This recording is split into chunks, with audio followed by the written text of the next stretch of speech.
The last thing my grandfather ever said to me was, "Don't let them sell the barn." I didn't understand what he meant. I was 26, standing in the middle of a hospital room in Knoxville, Tennessee, holding his hand while the machines beeped steadily beside us. He'd had 2 strokes in 4 months. His voice had shrunk to something barely above a whisper. I leaned in close, thinking maybe I'd misheard him, thinking maybe he was confused or drifting. But his eyes were sharp, clearer than they'd been in weeks. "The barn, Marcus," he said again. "Don't let them sell it." He passed 3 days later.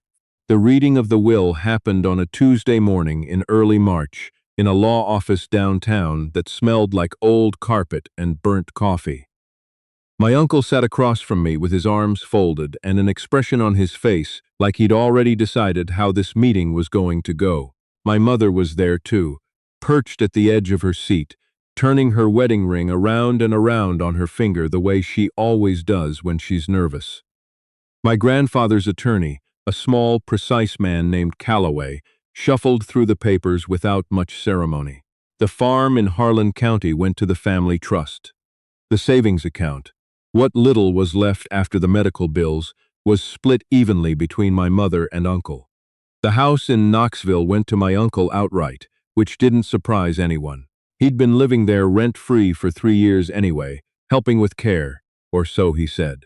The barn and the 12 acres it sat on out in Claiborne County, that went to me. My uncle didn't say anything at first. He just looked at Calloway, then looked at me, then looked back at Calloway. "He left the acreage to the boy," my uncle finally said, in a tone that made the boy sound like an insult. "To Marcus, yes," Calloway confirmed.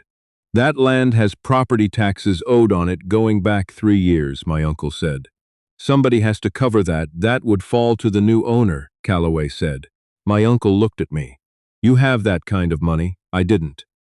I was a junior high school history teacher making $41,000 a year. I had a used Honda Civic and about $4,000 in savings. 3 years of back taxes on 12 rural acres in Claiborne County came out to just over $6,000. My uncle knew that. He was making a point. "I'll figure it out," I said. He smiled the way people smile when they think you're being foolish. "You should think about selling.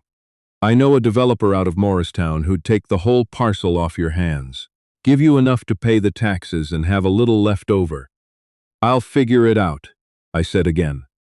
I drove out to Claiborne County on a Saturday in late March, 2 weeks after the will reading. The drive took about an hour and 40 minutes from my apartment in Knoxville.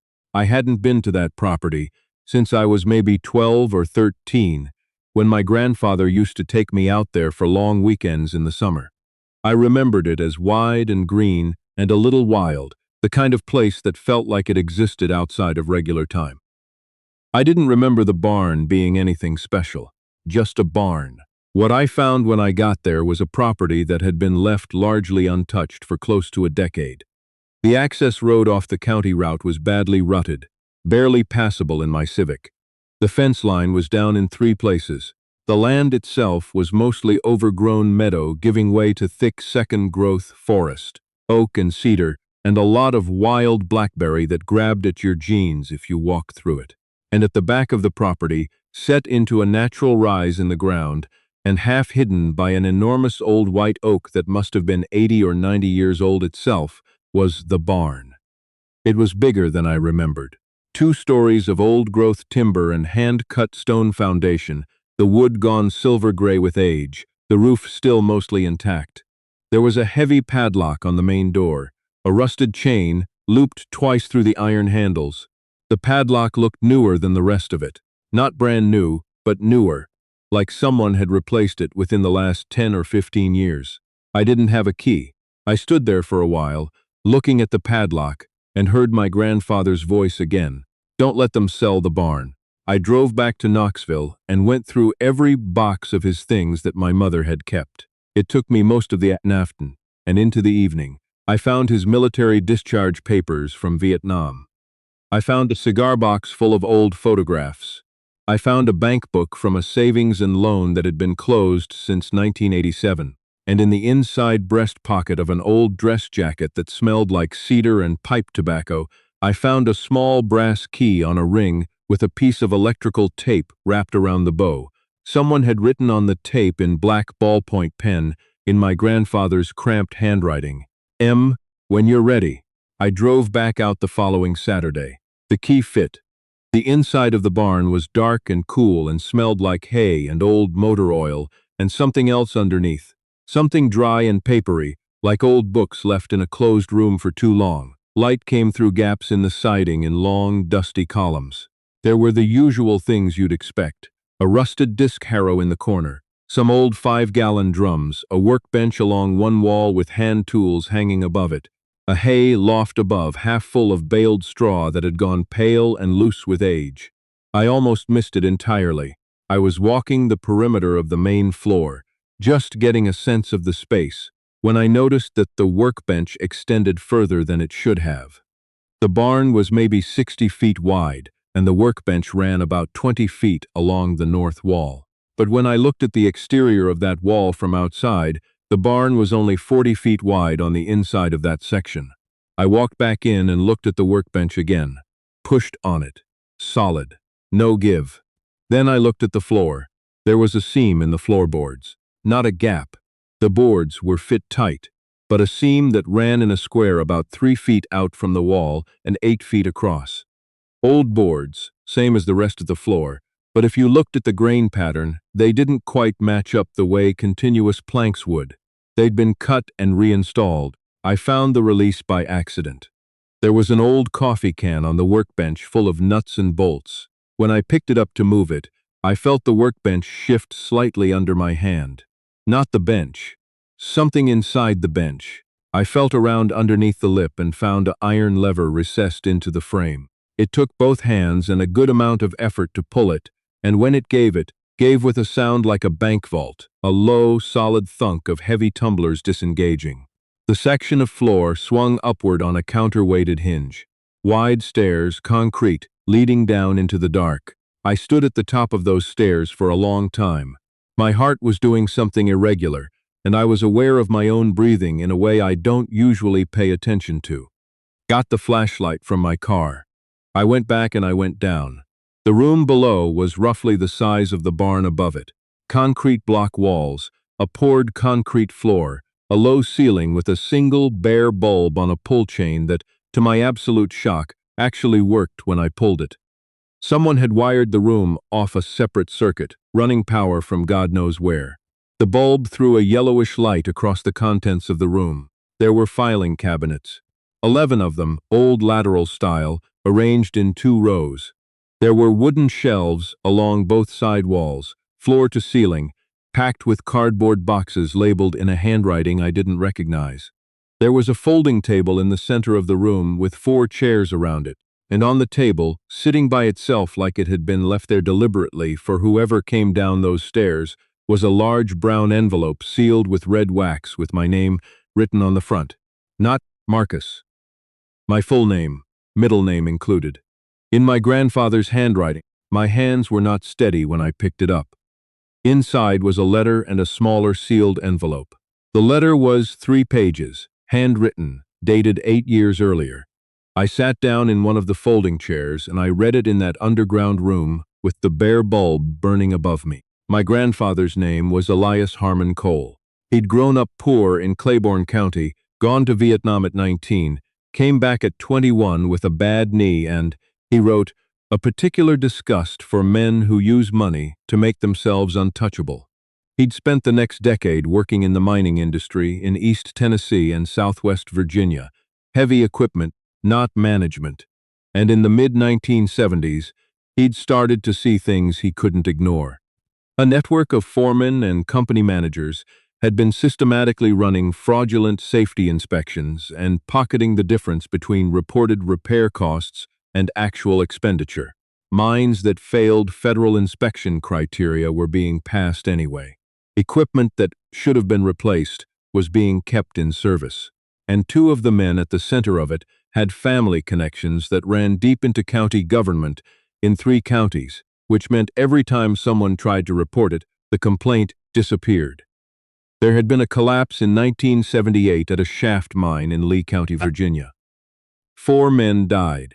My grandfather had been a shift foreman there. He said he knew the collapse was coming.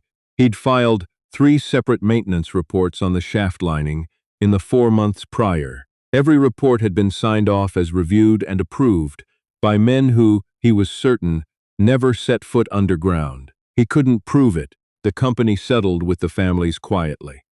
The records disappeared. But before they disappeared, my grandfather made copies.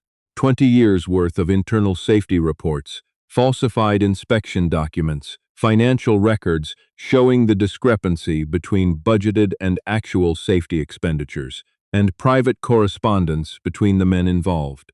He'd spent years collecting it quietly, piece by piece, from sources he never named in the letter.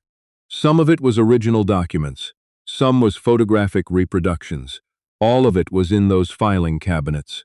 The smaller sealed envelope, he wrote, contained the names and contact information for 2 people, a retired federal mine safety investigator and a journalist who had been trying to pursue this story for 15 years without enough documentation to go to print. He told me he'd left it to me because I was a teacher, because I would understand what evidence was worth and what to do with it, because I didn't owe anyone in this family anything, and I wasn't in debt to any of the men whose names were in those cabinets. He told me he was sorry for the weight of it. He told me he loved me. He told me he was proud of me. I sat in that room for a long time after I finished reading, long enough that the cold seeped into the concrete and into my jeans, and I started to shiver without noticing. I don't know what I'd expected to find in that barn. Old tractor parts, maybe some antique furniture my uncle would want to sell.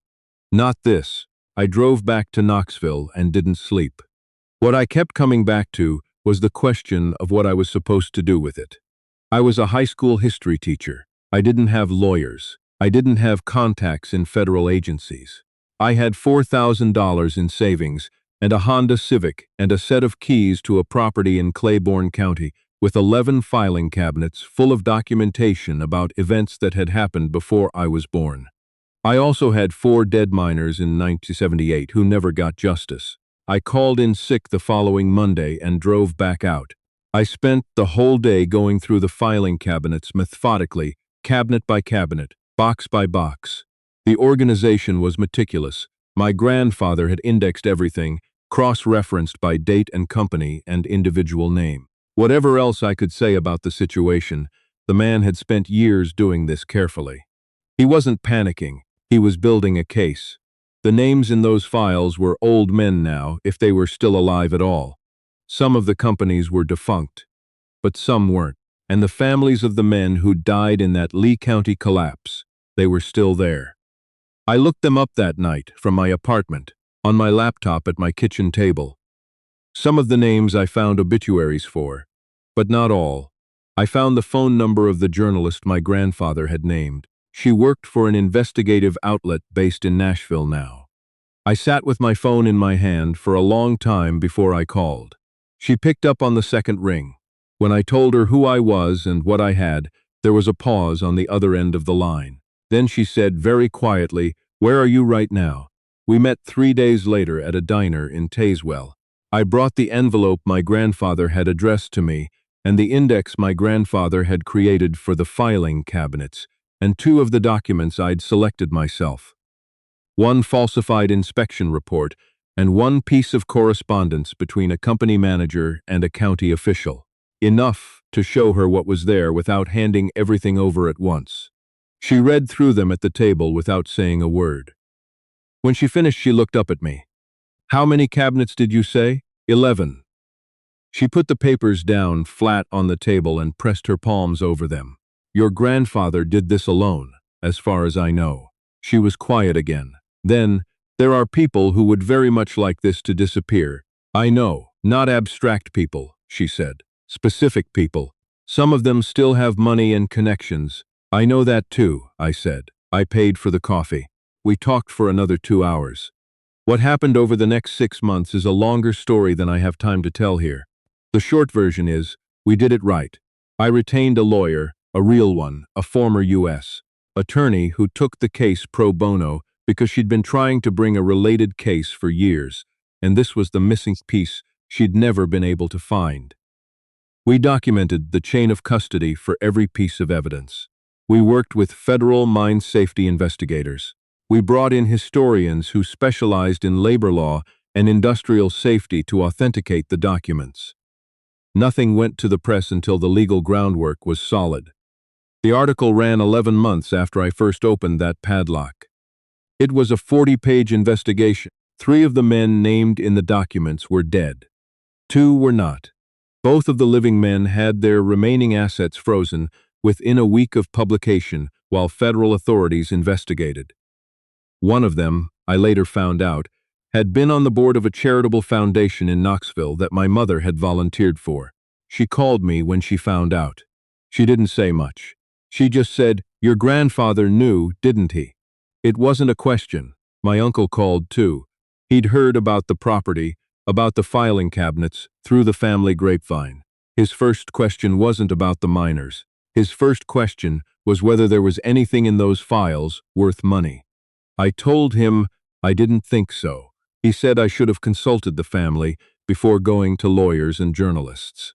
I told him that my grandfather had consulted the relevant member of the family. He didn't call back after that. The families of the 4 men who died in the 1978 collapse were notified before the article ran. 2 of them had surviving children. One of them, the son of a man named Buford Daniels, who'd been 27 when he died, called me directly after the article came out. His name was Calvin. He was in his mid-50s. He told me his mother had spent 40 years not quite believing that the collapse was an accident, but with nothing to hold on to. He told me she'd died 3 years prior, just shy of 80. He said, she would have wanted to know someone was keeping the record. I didn't know what to say to that. I still don't, fully.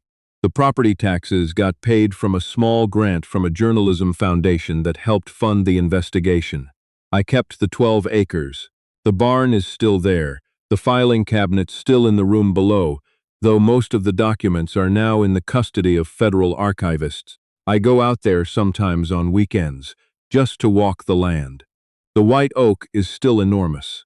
The meadow is starting to come back. I've been slowly clearing the blackberry from the fence line, which is the kind of work that takes a long time and makes your hands bleed, but has a satisfying, visible result. My grandfather never told me what he was building out there. He never told anyone, as far as I can tell. He just kept doing the work, year after year, in the quiet, in the dark, in a concrete room under a barn in Claiborne County that nobody knew existed. I used to wonder sometimes why he didn't just come forward himself. He was alive for a long time after he built that room. He had decades. But the more time I spend with the actual history of it, with what he knew about those county connections, with the way those families were silenced the first time, the more I think he understood something I'm only beginning to understand now. That timing matters. That some things need to wait for the right moment and the right person and the right set of circumstances to be survivable. That protecting the record was itself a form of justice, even when the moment for using it hadn't arrived yet. He was right about one other thing, too. They couldn't sell the barn. Would you have opened that envelope, or would you have left it sealed?